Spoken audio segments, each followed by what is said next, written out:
All right. Help. Okay, there we go. This is the commands. These are the commands you can type into the command window over here on the left that they all do obviously a different thing.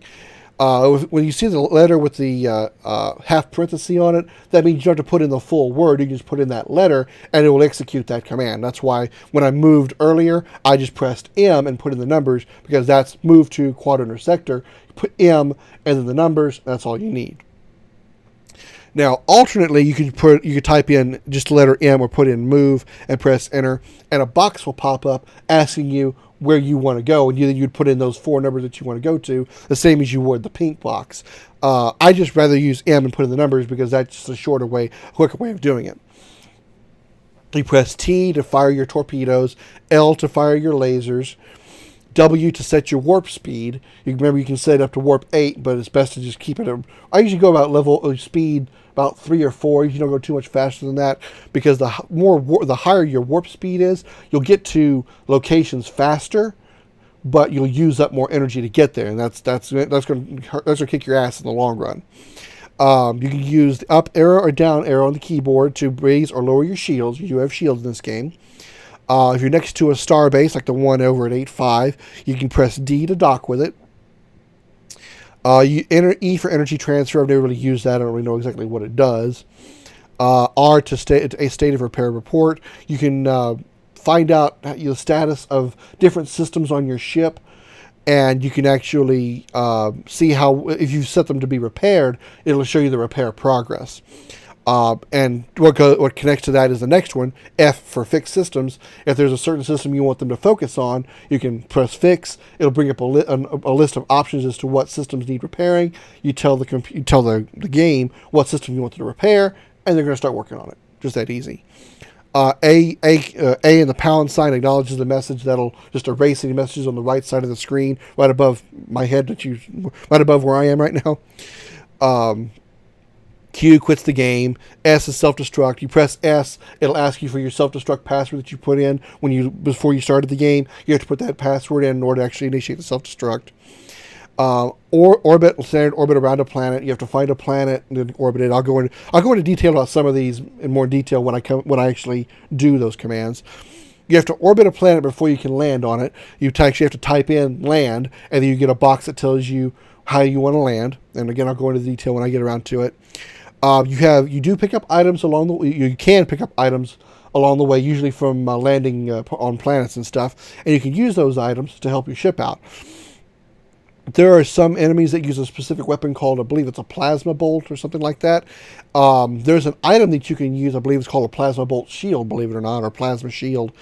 The plasma bolt will do a lot of damage to your ship, but if you use that plasma bolt item, when they initially launch that plasma bolt, you'll actually protect your ship from damage. So that's one example of item.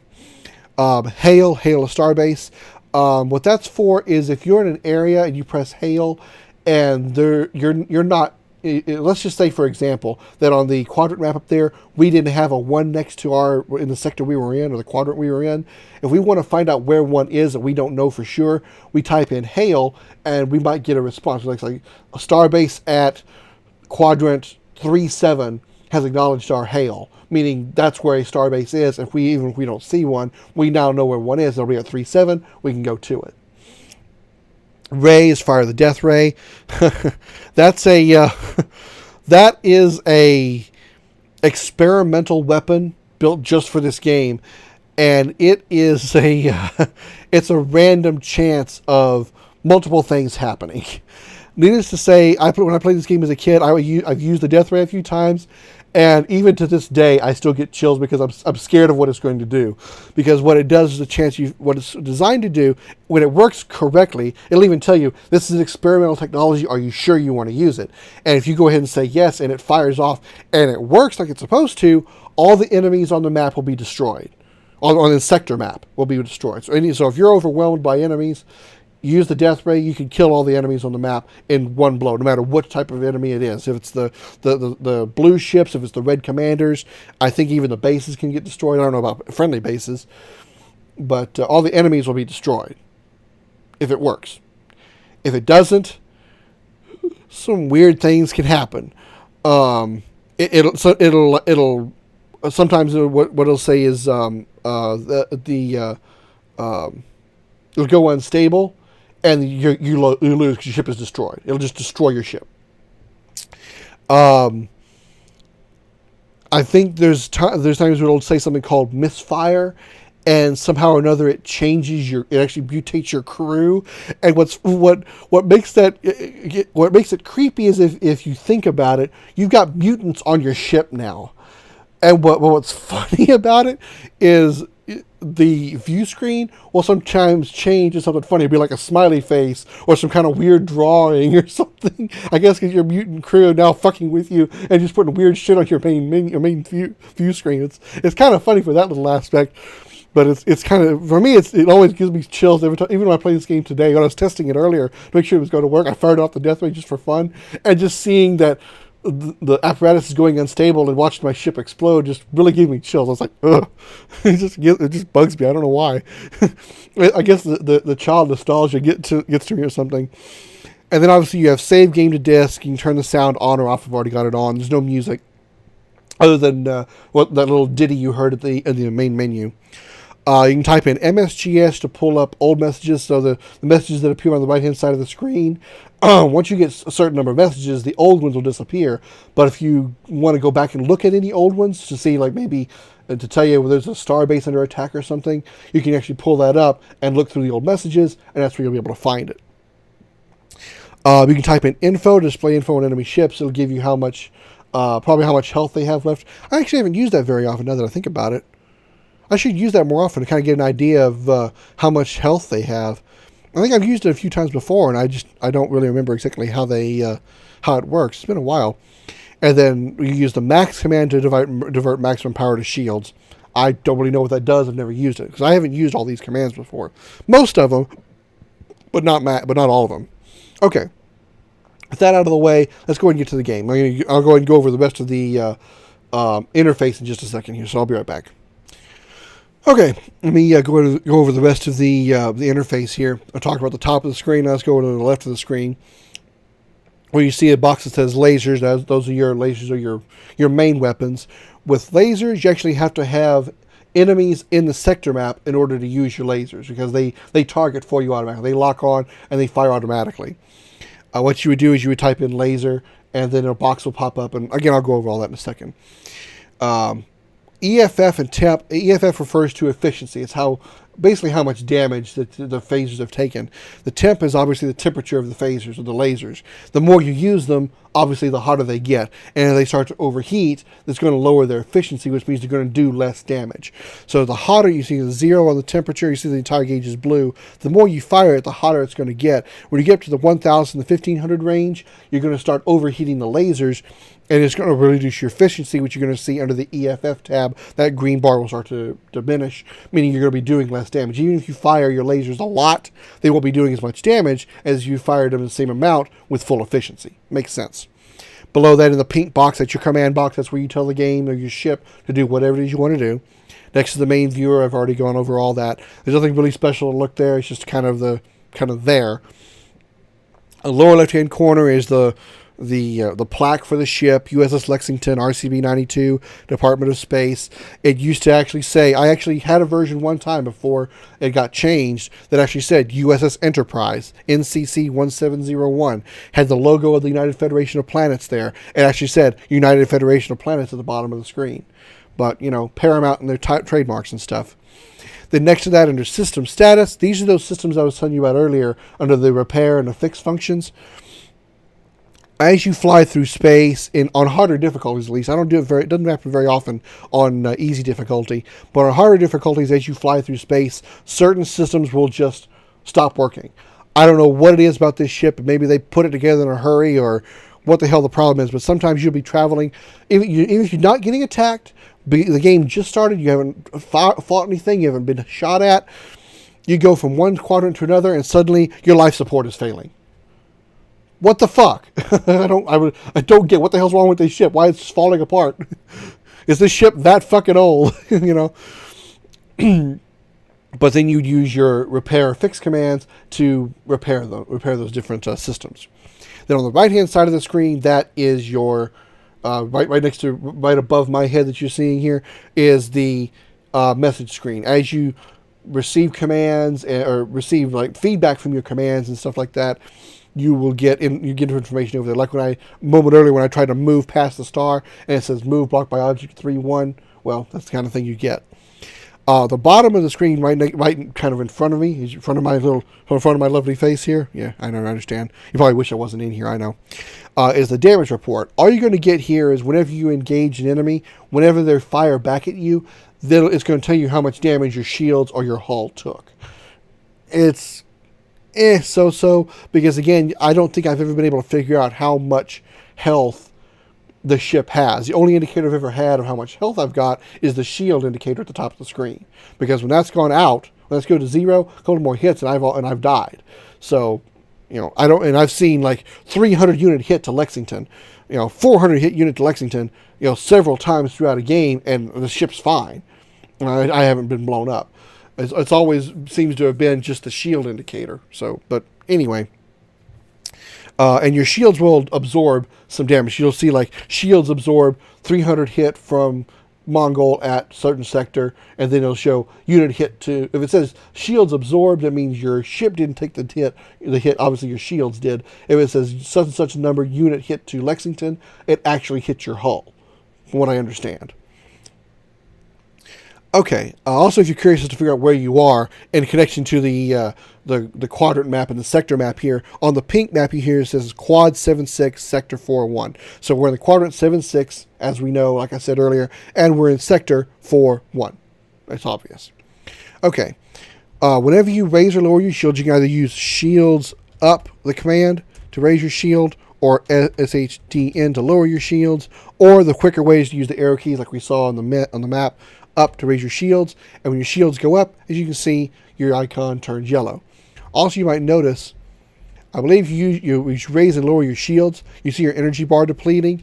The more you lower and raise your shields, raising and lowering your shields takes energy. So that's why it uses up your energy. So you keep raising and lowering them, you're going to use up your energy bar. Pretty much what you're going to do, what you want the entire game, is you want your shields up. You want that icon to be yellow all the time. The only time you're not going to have your ship to be yellow is if you're going to be landing a party on a planet. So if you're going to a planet and going to go orbit and land, you have to lower your shields in order to dispatch a landing party. Just like in Star Trek. You can't launch a shuttlecraft or use a transporter if your shields are up. It's obvious. Okay, well, I want to get my energy completely back here. So I'm going to move to 7.5. And I'm going to dock, or just press D. And there you go. We get navigation, dock, communications. The administrator of Starbase 6 greets us, and our energy is back to full. That's how that works. Okay. And before I actually leave this sector, this quadrant rather, there's one more thing I want to show off here. If you look at sector 3-8, you'll notice there's a dot missing. That's a black hole. That is a hazard. That is dangerous. If you're not paying attention to the map and you try flying through an area that has that dot, let's say, just for example, that I was at 4-8. If I try flying north to the north, the quadrant north of us, or even just try flying to 2-8 from 4-8, I'll be passing through that black hole. It'll actually shake my ship and either destroy my ship, or it'll fling me into another quadrant. I do not want to encounter those black holes, because one of the first times I played this game and didn't know about the black holes, I got chills again because it freaked me out because I didn't know what was going on. I put in a move command, and suddenly the whole screen started shaking. I didn't know why. I got freaked out. So, avoid those black holes if you can. So, okay, what we want to do now is we need to engage the Mongols. So, first thing I want to do is I want to increase my warp drive. If you keep your warp speed at 1.0, sorry, I was going to say Starfleet, but your Department of Space Admiral is going to contact you and say, why are you going around at warp 1? Time is of the essence. So, just keep getting bitched at. We're going to increase my warp speed to 3. So, I'm going to press W3. If you watch warp, it now changes to 3.0. We're not going to be moving around just a little bit faster. Use up more energy, but we get to places quicker.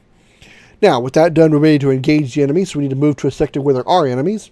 So we're going to go M66, that's the quadrant we want to go to, and the sector doesn't matter. I'm just going to go 5. I kind of like to be right in the middle of the map the best I can. So here we go.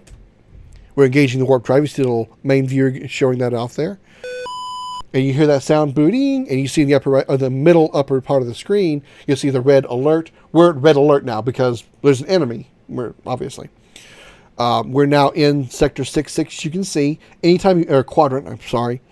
Every time you enter a quadrant, any undiscovered quadrants around you will become discovered and be scanned, essentially. So as you can see now, now that we're in Quadrant 6-6, we can now see the quadrants of 6-5, 5-5, 5-6, and 5-7, whereas we couldn't see the ones at 5-5, 5-6, and 5-7 before because they were out of our long-range sensor range.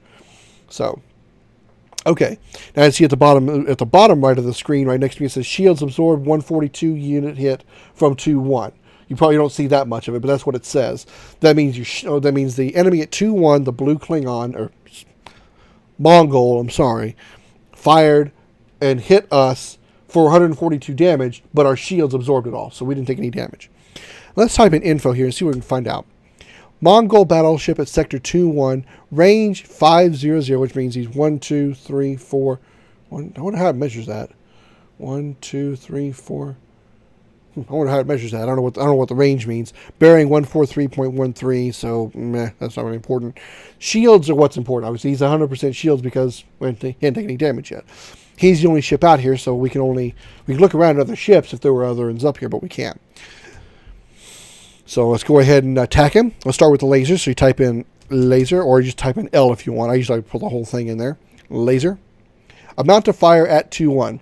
Now, this is when you type in laser, it will automatically lock onto the enemies, or any enemies in the area. In this case, the one enemy at 2-1. You don't have to worry about aiming or anything like that. So amount to fire at 2-1. You want to put a pretty high number in there. You usually go between 300 to 500, depending on how much, how hot my weapons are running and the efficiency of them. Usually, if I haven't fired them yet, I usually go about 500, especially depending on the range. I've noticed that the farther away the enemy is, the more laser is required to damage them. So, let's say the enemy was really close to me, 500 amount on the 500 laser on the Klingon, it'd be right next to me, the Mongol right next to me, would probably kill him just on that single burst. But since he's farther away, 500 he may survive. We'll see. So we put in 500, and then we're going to fire our phaser as soon as we press enter. Okay, 292 unit hit on Mongol. Okay, he fired back. You might see that quick flash of purple laser there. That's him attacking. Shields absorb 14 unit hit from 2-1. So let's take a look at him now. Shields are at 10%. Okay, so we drained his shields by 90%, which means essentially he's only got 10% health left. Now, let's fire a torpedo instead. We're going to use TORP, or not TROP, TORP. Number to fire. Now, you can fire up to 3 torpedoes per salvo, as I said, and you have to aim them. So in this case, we're going to fire 1 torpedo. Sector to fire number 1 at, we want to fire at 2-1. Again, you have to aim. You have to tell the game what sector you want to fire the torpedo at. This is why I say in my opinion, it's a good strategy to use the stars if they're near an enemy, if there are enemy ships near the stars, because if you torpedo the star, it doesn't always do it, but there's a chance the star will go nova and will destroy enemy ships around it. But since there's only one there, I'm going to go ahead and just fire directly at the ship. But it is random chance. There's a little bit of RNG involved. I've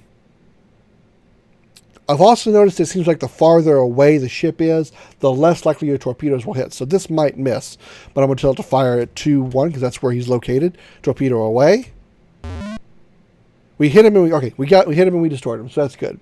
Usually torpedoes do more damage than lasers, depending on how much laser you fired at the target. If you fire a large amount, you're most likely going to destroy the target in one shot, but you're also likely going to overheat your lasers too and damage them, making them less effective. But a torpedo will usually do more damage to the lasers as long as you're keeping your laser attacks to a minimum. But again, torpedoes can miss, and they have. They've missed before, and hopefully I don't have to worry about showing that. But as you can see, look at the torpedo gauge in the center of the screen. You'll see there's now only 8 red dots and now 1 gray one, meaning we've used up 1 torpedo. Mongol at 2-1 destroyed, and the area is clear. Now you see the quadrant map shows 005. No Klingons. I'm going to say Klingons. I'm just stuck with it, okay? No Klingon ships, no star bases here, obviously, and still 5 stars. Now, if you end up shooting a torpedo at one of the stars and it ends up novaing, becoming a nova, it's still considered a star, so it's not going to change the number of stars in the sector map, in the quadrant map. However, there is a rare chance that shooting a torpedo at a star will actually trigger the star to become a supernova. And, okay, I'll say this. A star going supernova has never destroyed my ship. It'll usually destroy all the enemy ships, and possibly friendly ships and star bases in the sector, but it'll blow your ship out of the sector into another quadrant. But it's never destroyed my ship. But it's possible it might, I think. Considering the kind of like RNG thing of the black hole possibly destroying your ship as well, and the RNG of the death ray not working, it's possible that a supernova could destroy your ship. I bet. Even though it's never happened to me in the many times I've played this. Okay. We don't know where the rest of the Mongols are. The rest of the Klingons. I'm just going to say Klingons because that's what I'm stuck in my head with. We don't know where the rest of the Klingons are. So we got to go find them. So just for the sake of search, I'm going to go to quadrant 4-3. So 4-3, doesn't really matter what sector I go to. 5-5, here we go. And we're engaging warp.